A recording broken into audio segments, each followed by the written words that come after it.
ওম শান্তি। আজকের মূল্য তারিখ 3/2/2025। বাবা এসে আমাদের পারস বুদ্ধি বানাচ্ছেন। রাবণ যে পাথর বুদ্ধি বানিয়েছিল, বাবা বুদ্ধির তালা খুলে দিয়ে আমাদের হিরে তুল্য বানাচ্ছেন, বিচক্ষণ বুদ্ধি সম্পন্ন বানাচ্ছেন। জ্ঞান আর যোগ হলো আলাদা বিষয়। জ্ঞানকে বলা হয় অমৃত, যোগকে বলা হয় অগ্নি। সৃষ্টির আদি মধ্য অন্তকে জানা এ হলো জ্ঞান। আর বাবা যে বলেন, বাচ্চারা তোমরা আমাকে স্মরণ করো, এ হলো যোগ। যোগ অর্থাৎ স্মরণ, নিজেকে আত্মা মনে করেই বাবাকে স্মরণ করা। बाबा कहते हैं मीठे बच्चे, आत्मा रूपी ज्योति में ज्ञान योग का घीत डालो तो ज्योत जगी रहेगी। ज्ञान और योग का कंट्रास्ट अच्छी रीति समझना है। মিষ্টি বাচ্চারা, আত্মারূপী জ্যোতিতে জ্ঞান যোগের ঘিত ঢাললেই জ্যোতি প্রজ্বলিত থাকবে। জ্ঞান আর যোগের কন্ট্রাস্ট ভালোভাবে বুঝতে হবে। বাবা আমাদের বলছেন, বাচ্চারা তোমাদের কিন্তু আত্মারূপী জ্যোতিতে, তোমরা যে আসলে আত্মা, তোমাদের সেই আত্মারূপী কিন্তু জ্যোতির মধ্যে জ্ঞান যোগে তোমাদের ঘি কিন্তু অবশ্যই ঢালতে হবে। জ্ঞানকে তোমরা ভালো মতো ধারণ করে অ্যাপ্লিকেশন যত করবে, ততই কিন্তু তোমরা কিন্তু আত্মিক স্থিতিতে থাকতে পারবে। আর যত তোমরা বাবার সঙ্গে যোগযুক্ত অবস্থায় থাকবে, অর্থাৎ বাবাকে স্মরণ করবে, তার ফলে নিজেকে দেহভান থেকে মুক্ত করে কিন্তু তোমরা নিজের স্বরূপে টিকে থাকতে পারবে। এবং যত এইভাবে তোমরা জ্ঞান যোগে ঘিত ঢালতে থাকবে, তার ফলে কিন্তু তোমাদের আত্মারূপী জ্যোতি প্রজ্বলিত অবস্থায় থাকবে।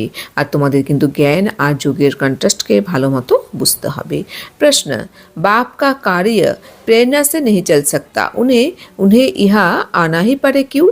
বাবার কার্য প্রেরণার দ্বারা সম্পন্ন হতে পারে না, তাকে এখানে আসতেই হয় কেন? उत्तर, क्योंकि मनुष्य की बुद्धि बिल्कुल तम प्रधान है। तम प्रधान बुद्धि प्रेरणा को कैच नहीं कर सकती। बाप आते हैं तब तो कहा जाता है छोड़ भी दे आकाश सिंहासन। কেননা মানুষের বুদ্ধি সম্পূর্ণরূপে তমপ্রধান হয়ে গেছে। তমপ্রধান বুদ্ধি ঈশ্বরের প্রেরণা অনুভব করতে অক্ষম। সেজন্য বলা হয় আকাশ সিংহাসন ছেড়ে নেমে এসো।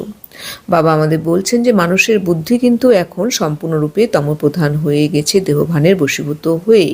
যখন থেকে বাচ্চারা তোমরা নিজেকে দেহ ভাবতে শুরু করলে, তখন থেকে কিন্তু তোমরা ধীরে ধীরে কিন্তু তমপ্রধানে পরিণত হয়ে গেলে।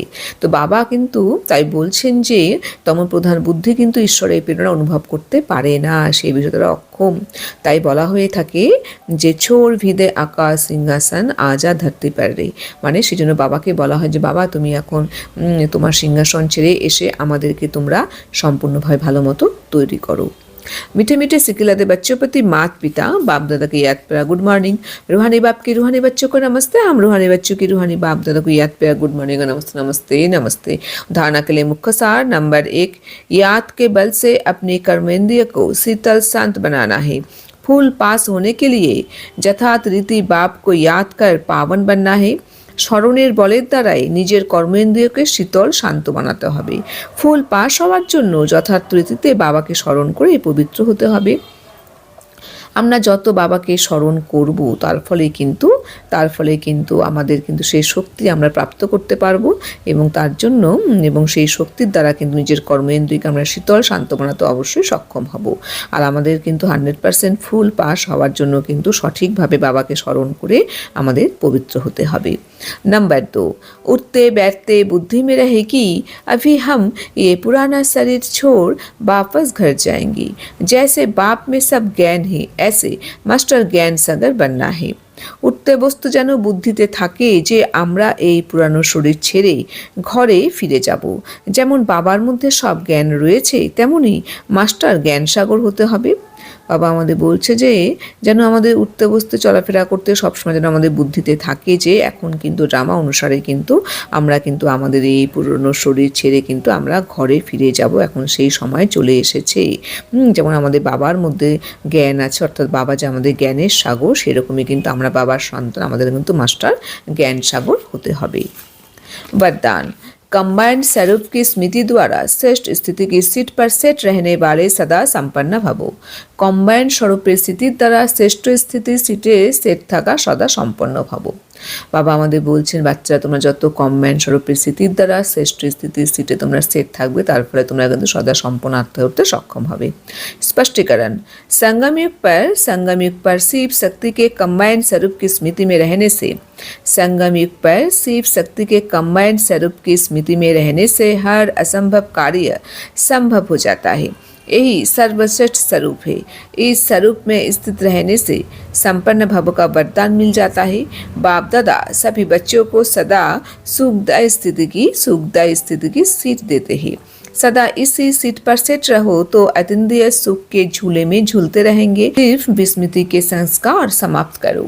সঙ্গম যুগে শিবশক্তির কম্বাইন্ড স্বরূপের স্থিতিতে থাকলে প্রত্যেক অসম্ভব কাজ সম্ভব হয়ে যায়।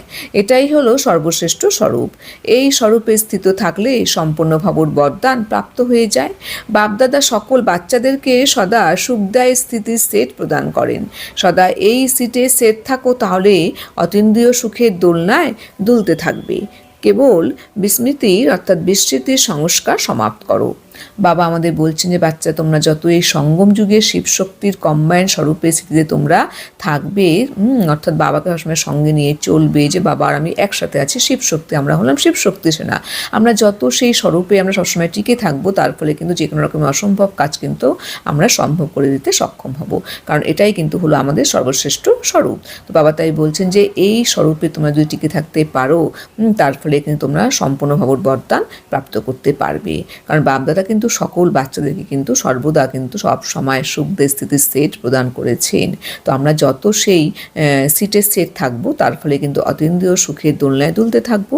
আমাদের কেবল বিস্মৃতির অর্থাৎ আমাদের যেই ভুলে যাওয়ার যে সংস্কার, এই সংস্কার কিন্তু আমাদের সমাপ্ত করতে হবে। সবসময় কিন্তু আমাদের সেই শ্রেষ্ঠ স্থিতিতে আমাদের বিরাজমান থাকতে হবে।